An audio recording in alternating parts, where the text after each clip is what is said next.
She bit me again. Hey folks, Bill here, and welcome to this edition of Farming with Bill. Last night before I went to the house, I noticed that some of the does were getting ready to kid.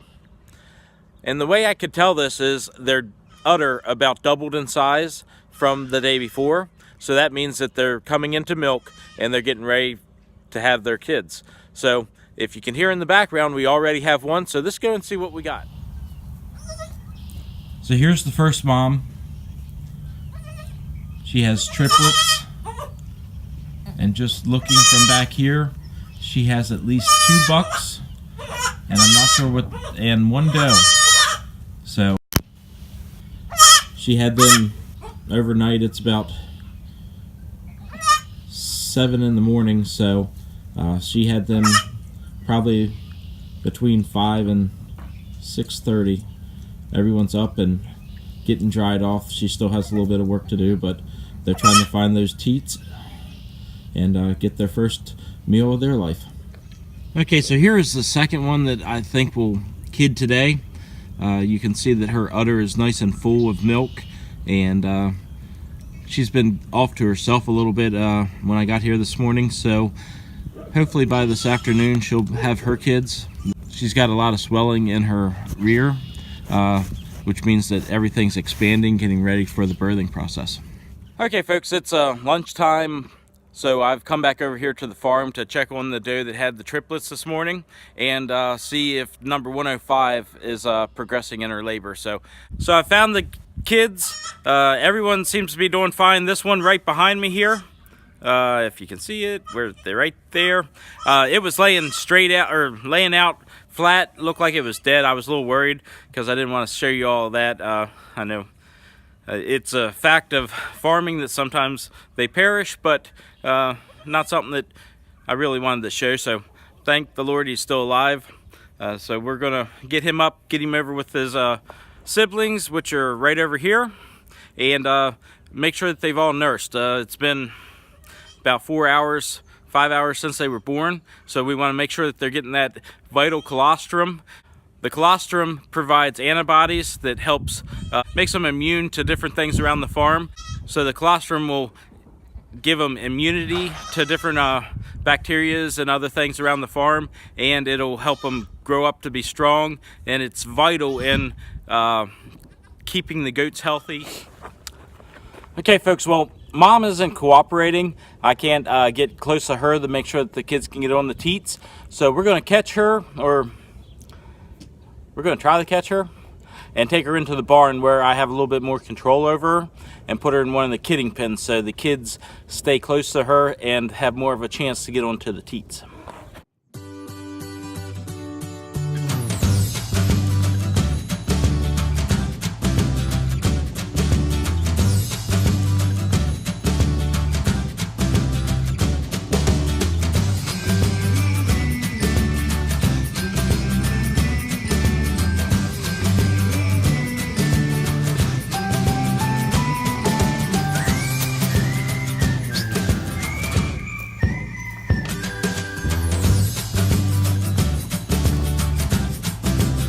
So I finally got her on a halter. We had to go around and around the manure pile. We had to go out through the pasture. It was quite the adventure trying to get her on a halter, but I have her. So now I'm going to take her into the barn where we have a little bit more control, and then I'll get her kids and bring them in as well and make sure that they get that vital colostrum.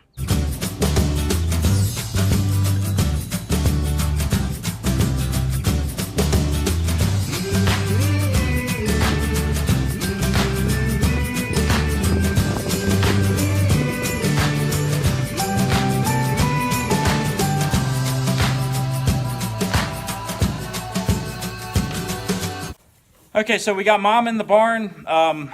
She was a show goat. We showed a couple years ago, so she actually leads on a halter. Most of them, it's like trying to chisel plow a field. They lock up them front legs and you're just dragging them. So she cooperated. She was the perfect one to film.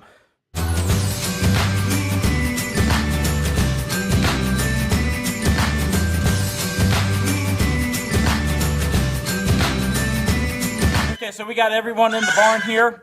They're acting pretty hungry, so I'm going to put the halter back on her and try to get a couple of them on the teat, make sure that they're nursing well, so we can be sure that they're getting the nourishment that they need. So first I'm going to strip her out a little bit, make sure that her milk is flowing, and she has a good flow out of her left.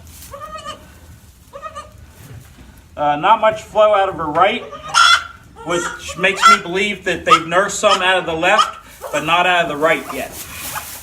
So we'll take this one. I usually like to set them down a little bit, put my finger in their mouth, and just squeeze a little bit of milk in there. So we got this one nursing good. Now I'll just hold him on here for about a minute to make sure that he gets a good taste of the colostrum. So the second boy has taken to the teat well, just like his bigger brother. The only one that I haven't gotten on is the little doeling so far. You see me? The little doeling had no desire to nurse, so I'm thinking that she might have gotten a little bit already, which would make her not as apt to drink as the two boys. So we're going to try her later on this evening when I come back to do the feeding. While we're here, I am going to sanitize the navels with some Triodine to help prevent bacteria from getting into the bloodstream through the navel, which is pretty much an open wound.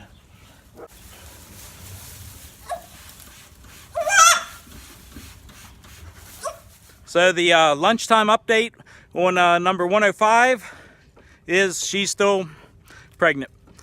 Maybe by this evening we'll have a progress report on her. Okay folks, it's quitting time. It's a little after 5 o'clock. I just got to the farm, looked around behind me. There is no 105, so let's go out into the pasture, check and see if we got some babies or whether she's just hiding on me. Now I did just check in the shed and she's not in there, and there is a small breeze blowing today, so we want to be careful when there's a breeze and we're having kids outside, because the wind can cool down their body temperature and make it hard for them to get around.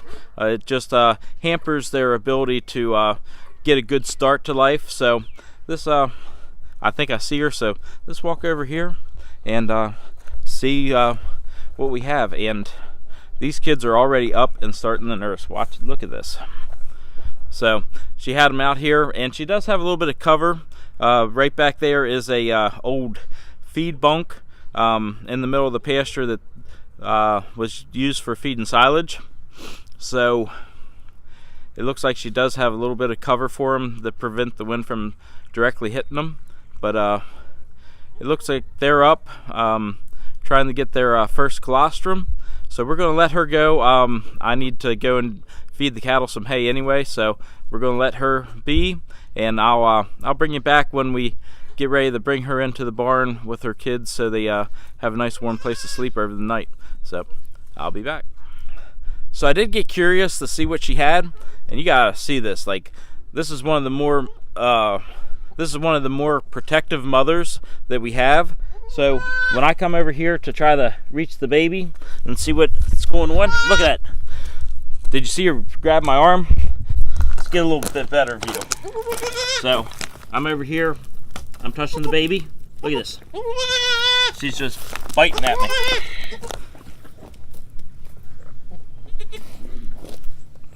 Okay, so I'm back from feeding hay. So we're gonna check and see what we got here. Hey, and so I'm back from feeding hay, and we're gonna So I'm back from feeding hay, and we're going to see what we got here. We got a little boy here, and another little boy here. So,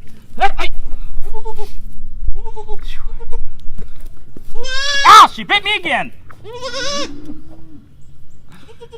You are quite the protective mama. So, I think the best way to get this one in the barn is I'm gonna take the kids and run and hope that she follows me. Hey.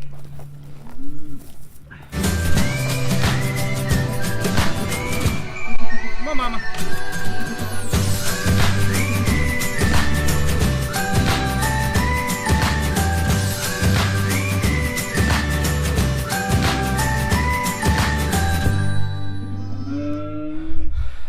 Okay, so I got her around the corner. Luckily she didn't take out my knees or anything, but she is one of the most protective does that I've ever had. The only situation that I saw that's ever been better than this was one time a doe picked up a cat by the scruff of its neck and threw it. But this doe is protective.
Strip out her teats, make sure that she has milk.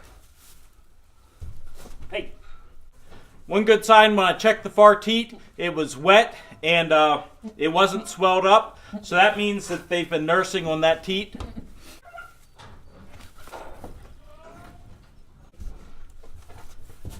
I think she's a good enough mother. We're gonna give her a little bit of time because she seems to be very agitated that I'm trying to mess with her kids.